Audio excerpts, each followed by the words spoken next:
Yorubas, Igbos, and others should separate if Nigeria is not working. Sunday Igboho.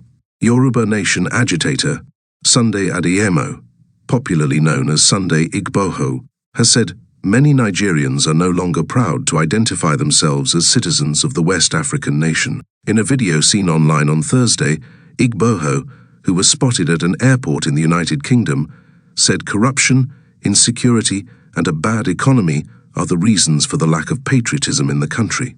The separatist also stated that various ethnic nationalities should be allowed to go their separate ways if the country cannot function as a unified country.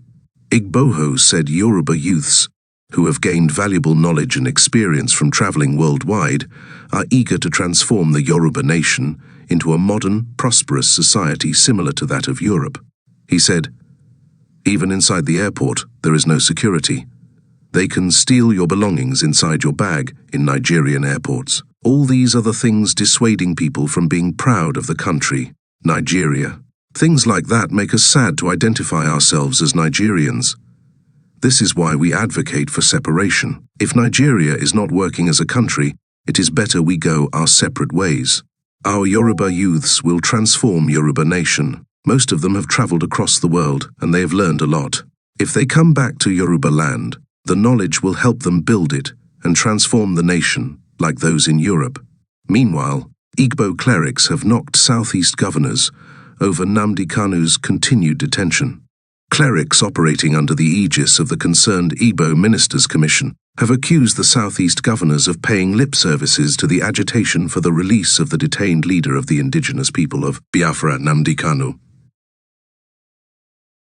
Kanu, who was kidnapped in Kenya and renditioned to Nigeria in 2021, is being prosecuted by the federal government on 7 counts bordering on alleged treasonable and terrorism charges. Since his abduction from Kenya, Kanu has been in the custody of the Department of State Services.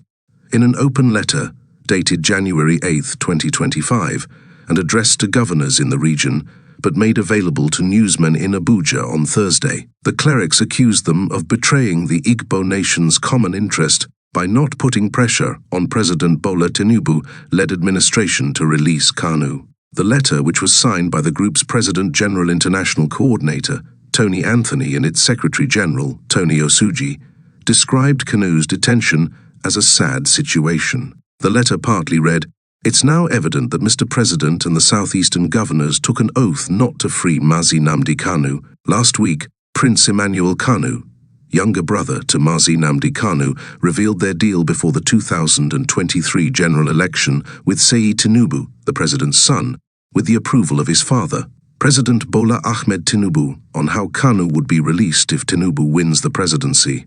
During his campaign in Imo State, the president promised that Mazi Nnamdi Kanu would be liberated during his presidency, but nothing has happened in nearly 2 years now.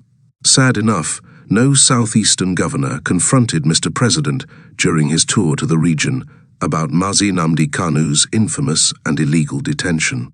It is now evident to everyone that our Southeastern governors are the true source of insecurity in the Southeast, otherwise they should have pressed for the release of Mazi Nnamdi Okwu Kanu, who has a lasting solution to the insecurities in the region.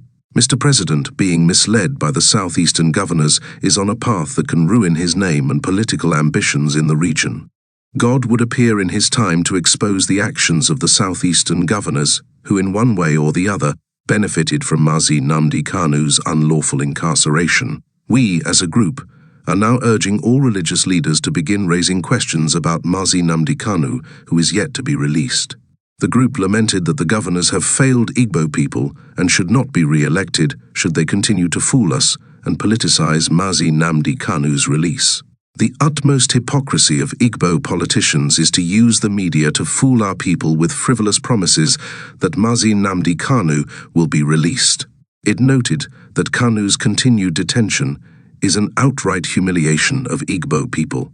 Please note, this news is from Punch newspapers, and they seem to be used to telling lies sometimes by twisting the truth. They always use the word arrest and rearrest of Mazi Nnamdi Kanu from Kenya instead of kidnap or abduction of Mazi Nnamdi Kanu from Kenya and forceful rendition to Nigeria. So I had to edit it myself.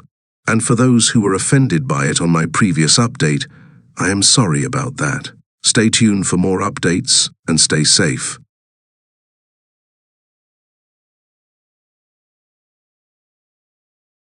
Come on,